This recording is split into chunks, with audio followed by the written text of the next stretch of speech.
Pay close attention, because this is not another routine trade disagreement, and it is not political noise. What is unfolding right now is something far more serious. A sudden breakdown between two countries that, until very recently, shared the longest open border in the world and one of the most deeply connected economies ever built. It is January 30th, 2026.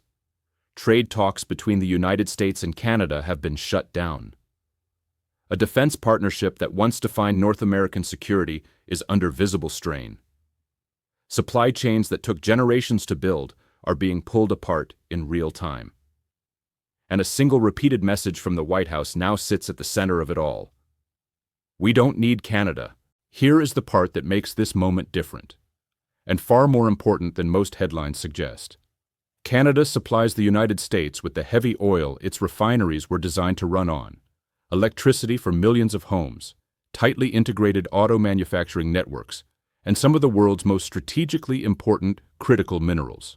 At the same time, Canada is actively building trade and security partnerships with Europe and Asia, accelerating development of its mineral sector and reducing its dependence on the U.S. market. Meanwhile, American households are already paying higher prices, manufacturers are facing higher costs, and global rivals are watching closely as one of the world's strongest economic partnerships weakens. This is no longer a dispute about tariffs.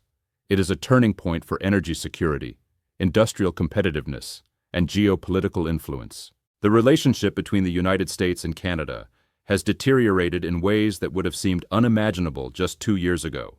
Negotiations have been terminated. Economic coordination is unraveling, and long-standing strategic alignment is under pressure. It all traces back to one message that has been repeated publicly and privately. The United States does not need Canada. That statement has been made in the Oval Office, at public events, on social media, and directly to Canadian officials.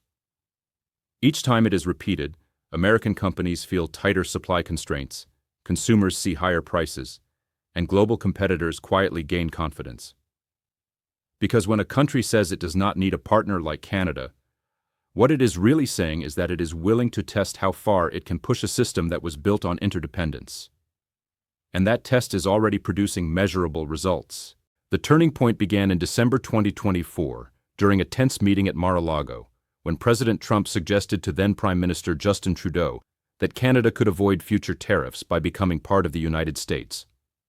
At first, some officials treated the remark as offhand commentary. That interpretation did not last. By the time of the January 2025 inauguration, territorial expansion had entered the administration's public messaging. Throughout 2025, references to Canada as a potential U.S. state became increasingly common in public remarks and online posts. The message was consistent. Tariffs could disappear if Canada accepted a new political arrangement. In February 2025, a 25% tariff was imposed on most Canadian goods, with a smaller carve-out for energy. By August, that figure rose again. Canadian leaders responded clearly and publicly that national sovereignty was not open for negotiation. The issue quickly became central to Canada's 2025 federal election. Mark Carney emerged as Liberal leader and centered his campaign on defending Canada's independence and economic security. Against expectations, the governing party recovered sharply and returned to power. But what matters most is not the political language. It is the structure of the economic relationship itself. Canada is the single largest foreign supplier of crude oil to the United States, accounting for roughly 60% of U.S. oil imports, or about 4.3 million barrels per day. Although the United States is now the world's largest oil producer, most American refineries were designed to process heavy crude, not the lighter oil produced in large volumes domestically. As a result, the United States exports much of its own light crude and imports heavy Canadian oil to keep refineries operating efficiently. This is not a problem that tariffs can fix. Retooling U.S. refining capacity would require enormous investment, long construction timelines, and prolonged shutdowns. During that transition, fuel supply would tighten and prices would rise. Energy dependence extends beyond oil. Canada supplies electricity to approximately 5.6 million U.S. homes. States across the northern border and parts of the Midwest rely on Canadian power to support hospitals, factories, and winter heating. These flows are embedded in regional grid systems and cannot be replaced quickly. Manufacturing dependence is even more deeply woven. In the automotive sector, parts typically cross the US-Canada border multiple times before a vehicle is completed. Individual components may be formed, assembled, tested, and integrated in several locations on both sides of the border before final production. This structure is not accidental. It is the result of decades of investment, specialization, and operational optimization. Rebuilding those supply chains inside one country would take many years and would significantly raise production costs. Then there is the issue that now dominates long-term strategic planning: critical minerals. The United States relies on foreign sources for most of the minerals it considers essential for advanced technology, energy systems, and defense manufacturing. China controls a large share of global processing and refining capacity, giving it influence over supply chains that support electric vehicles, renewable energy, electronics, and advanced military equipment. Canada holds large reserves of cobalt, lithium, graphite, nickel, rare earth elements, and other critical inputs. Northern Ontario's Ring of Fire region alone contains some of the most significant undeveloped mineral deposits in the world. Canada also offers political stability, skilled labor, and regulatory systems that make large-scale development viable. From a strategic perspective, Canada is the most practical long-term partner the United States has for building secure, non-Chinese mineral supply chains. Instead of deepening cooperation in this area, economic pressure has become the dominant tool. That approach assumes that Canada has few alternatives. Recent developments suggest otherwise. In early 2025, Canadian exports to the United States dropped sharply. But within months, exports to other markets reached record levels. Canadian firms began actively redirecting trade flows toward Europe and Asia. Negotiations with the European Union, India, and other partners accelerated. Security and investment frameworks were signed. The Canadian government publicly set long-term targets to expand non-US exports. Senior Canadian officials began traveling with mining, manufacturing, and technology executives to secure alternative partnerships. The objective was not to replace the US market overnight. It was to reduce vulnerability.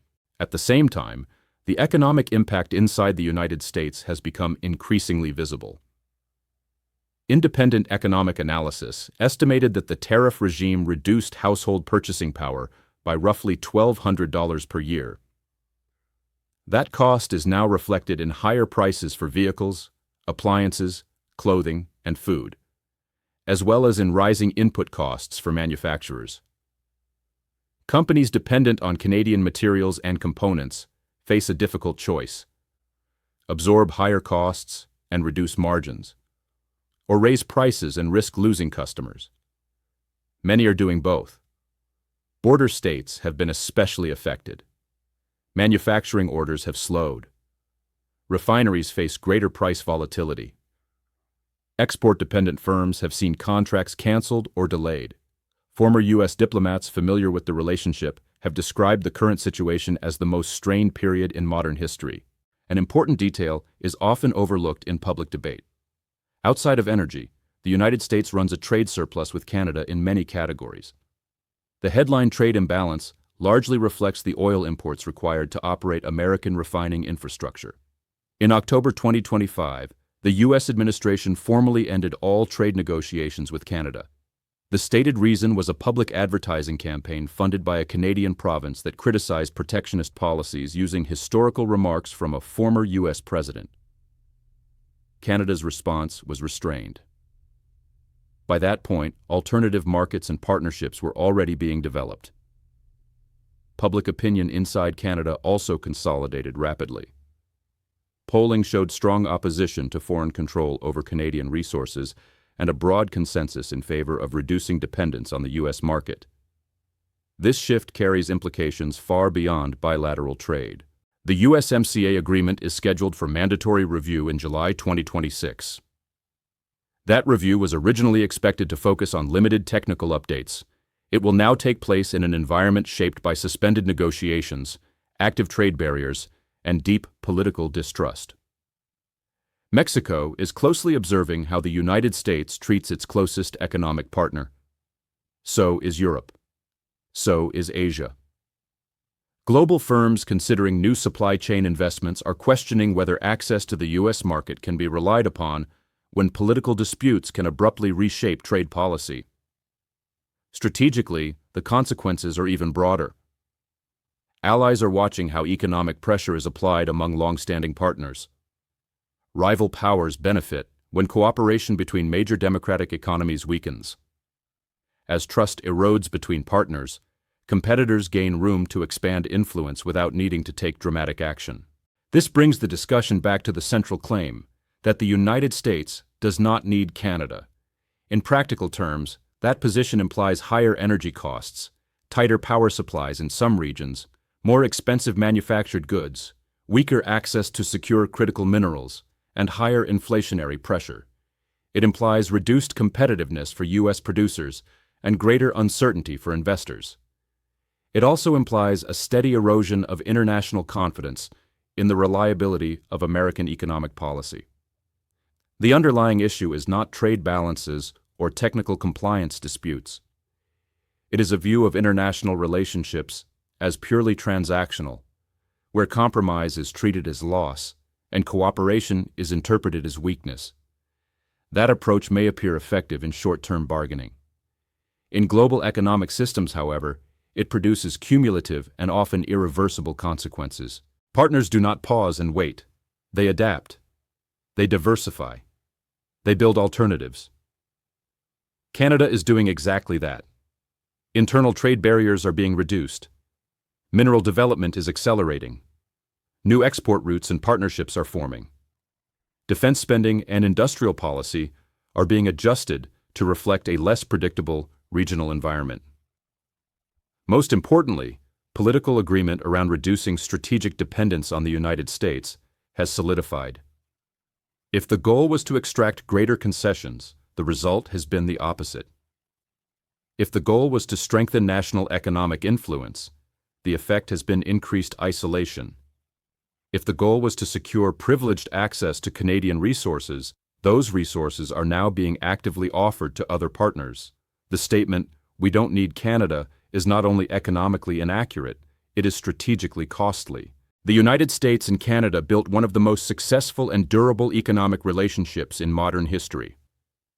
It survived wars, financial crises, political transitions, and repeated policy disagreements.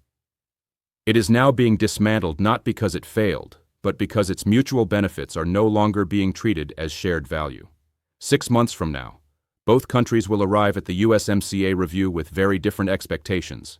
Canada will arrive with more diversified trade relationships, active alternative partnerships, and a clearer long-term strategy for reducing reliance on a single market.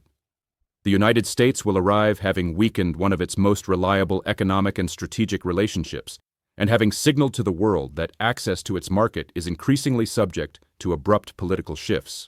The real question is not whether this relationship can technically be repaired. The question is, how much trust, once lost, can realistically be rebuilt? And how much strategic ground will already have been surrendered by the time that effort begins? Because what is at stake here is not a single trade dispute. It is the future structure of North American economic cooperation and the long-term influence of the United States in a rapidly changing global system.